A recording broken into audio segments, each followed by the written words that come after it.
Hello YouTubers and welcome back to my channel.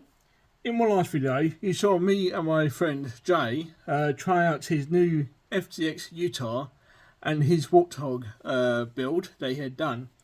Both of them are very impressive, but for me the one I wanted to try was the FTX Utah. I knew he was buying it and he came straight around after buying it, and he had a quick go on the track, and he also let me have a go as well, as you saw in that video. And I was so impressed of how well that FTX Utah performed. I ended up buying myself one the very next day after that recording. But unfortunately I didn't really get to show you what you got inside the box. So now I've actually bought myself one. I will now show you what you get in the box and what you get for the money. It starts with a little bit of paperwork that you get with it. You do get the user manual, which I did have a quick look through, and I'll tell you why I did look through this first. You get the manual for the ESC and Moser combo, which the details I said in the previous video what it is. But this is just a user manual of how to set up an E up. I did have a quick nose, and to be honest, it's all really programmed to how I want it anyway. But it was a good read to actually show you all the usual user manual.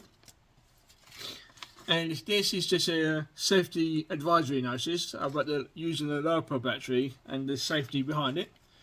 But I already had dealings with the LiPo batteries, and I'm very happy with the safety side of things. But it's good to know the safety side of things and that. The controller, which you might have seen in that video anyway, it's got the usual steering, trims, throttle. It's got a throttle under here, steering. It all feels quite nicely, and I do like the size of this controller, and it feels very comfortable in my hand. But as I just said, it's got all your usual steering trim with your throttle trim, your reverse switches, and these are the settings for your drag brake and whatnot. And the main reason I read through the manual to see if there's any settings to see what ones these actually do. But unfortunately, the manual doesn't actually show you which ones are which for these little switches. So for me, it's going to be a bit of a guessing game of what these actually do, or if I can find it online to see what the settings are for these. But at the moment, at the time of this recording, I'm a bit unsure what they do. And when I bought these, I thought it took AA batteries, but it doesn't. It actually takes AAA batteries. So when you come to buy it, bear that in mind, it actually takes AAA batteries, not AA. So just bear that in mind. You do get a 2S 360 milliamp hour battery, and I say in that track for my friend Jay's one, it did last roughly about half an hour on this battery, so it's a good amount of running time for this size battery. You do get a USB charger for this battery, it's quite handy, and a little Allen wrench as well. So that's what you get in the box. So move on to the car, and so the box is nice and tiny, and as you can see by the box, you do get two choices of colours, green or the blue. As I say, my friend Jay's one, he's got it in green, and he's very nice in green. But because my favourite colour is blue, I decided to get in blue. As you already all know all the details about this from the previous video, so you pretty much know everything about it already. But underneath, I'm going to show you anyway. And so the only negative thing I could say about this is that these body clips are so tiny, and my fingers are quite chubby.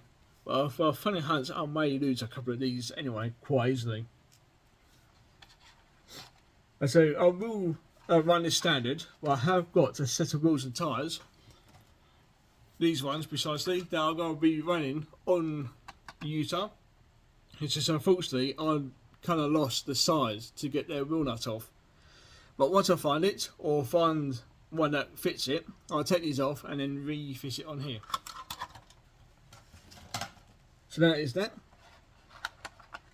So body wise it's exactly the same as the green one, but only in blue. It's just likewise under here. It has got the 2-speed gearbox, as I might have mentioned in that last video. And there's a little micro servo to change the 2 speeds. There's your little receiver for your controller.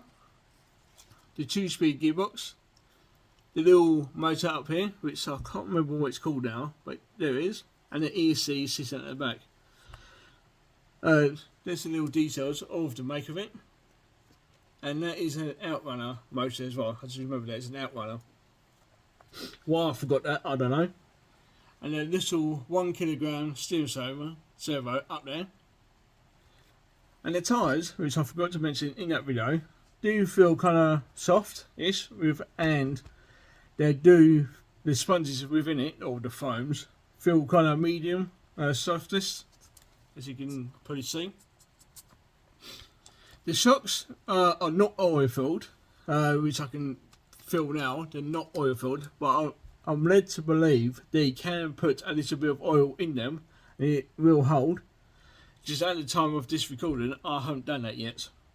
So yes, there is a possibility of putting oil in them. And if I do, I will mention that in my next video, whether I've actually put oil in them at that time of the recording.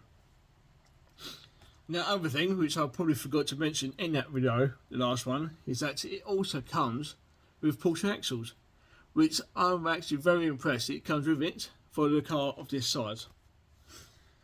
So as I mentioned, this is going to be a bit of a small one, because most of the details I have mentioned in that last video was showing the performance of this. So this is just more of a welcome video to my collection of RC crawlers. So on that note, I'm going to end the video just now, and I'll see you in my next one, which hopefully I will test this one on my homemade crawler track. But because I already tested my friend's one out, I already know what it performs like, and so do you. So thank you very much for watching, and I will see you next time. Bye for now.